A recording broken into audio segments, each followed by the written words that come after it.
இனி வந்தா இன்னொரு 5 லட்சம் கோடி கடன். இந்த இந்த இலவசங்களை நிறைவேற்ற டோக்கன் கொடுத்து 8000 போடணும், அவர் ஒரு 10,000 போடணும், அப்புறம் ஃப்ரிட்ஜ் எல்லாம் வாங்கி கொடுக்கணும். இதுக்கு ஒரு 5 லட்சம் 10 லட்சம் கோடி கடன். இப்பவே 1 லட்சம் கோடி வட்டி, இன்னொரு 1 லட்சம் கோடி வட்டி. நாட்டின் பட்ஜெட் எவ்வளவு கேளு? மொத்தம் 3 லட்சம் கோடி தான். இதுல வட்டியே 2 லட்சம் கோடி. இந்த 1 லட்சம் கோடி வச்சுட்டு என்ன பண்ணுவ?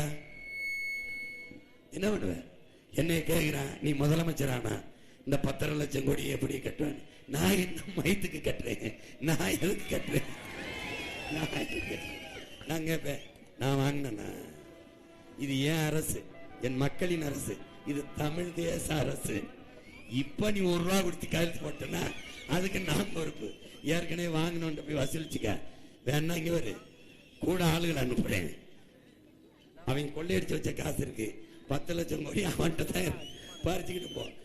என்னை என் மக்களின் மீது ஒரு பயனையும் ஒரு நலத்திட்டம் நிறைவேற்றாது தெண்டமாக வாங்கி தின்ற காசை என் மக்கள் கட்ட தயாராகலை, நான் கட்ட மாட்டேன். அப்ப என்ன பண்ணுவான்?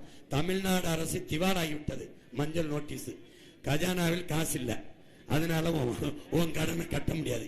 இனிமேல் நான் கையெழுத்து போட்டு வாங்குற கடனுக்கு ஐ ஆம் த ரெஸ்பான்ஸ், நான் பொறுப்பு, கிளம்பு பண்ணுவேன். என்ன கட்டி வச்சு அடிப்பாங்க, இது கட்ட மாட்டேன்.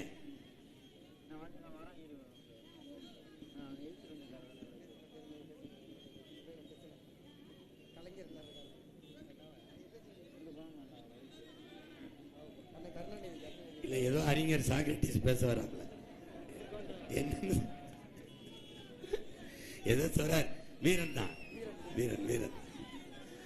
நாங்களும் இங்க பாருங்க, வரலாற்றுல தம்பி கவனிங்க தங்கச்சி, வரலாற்றுல என்ன சொல்றான்?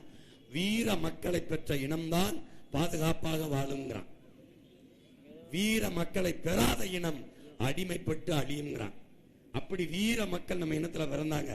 நம்ம பாட்டன் பூலித்தேவன், புரிதா, மருதுபாண்டியர், அழகுமுத்துக்கோன், சுந்தரலிங்கம், பண்டார வன்னியன், உங்களுக்கு தெரியும். பெரும்பிடுக முத்தரை நம் பாட்டன், சேர சோழ பாண்டியன் உனக்கு தெரியும். இவர் அரசேந்திர சோழன், அருள்மொழி சோழன், உங்களுக்கு புரியுது நினைக்கிறேன். தீரன் சின்னமலை, நம் வீர பெரும்பாட்டி வேலுநாச்சியார், இப்படி பெரிய வீர மக்கள் பிறந்து நம்முடைய நிலத்தை பாதுகாத்து வச்சாங்க. அதனால என்ன சொல்றான்? வீர மக்களை பெற்ற இனங்கள் தான் பாதுகாப்பாக வாழுங்கிறான். இப்பவும் இத்தனை கோடி மக்கள், 150 கோடி மக்கள், 15 லட்சம் ராணுவ வீரன் தான் இந்த ஒட்டுமொத்த நாட்டையும் அந்த வீரன் தான் காத்து நிற்கிறான். ஏன்னா வீரமே காக்கும், புரியுது நினைக்கிறேன். இப்பவும் நம்ம மண்ணில் இருக்கிற வீரம் மிகுந்த காவல்துறை தான் பாதுகாக்குது.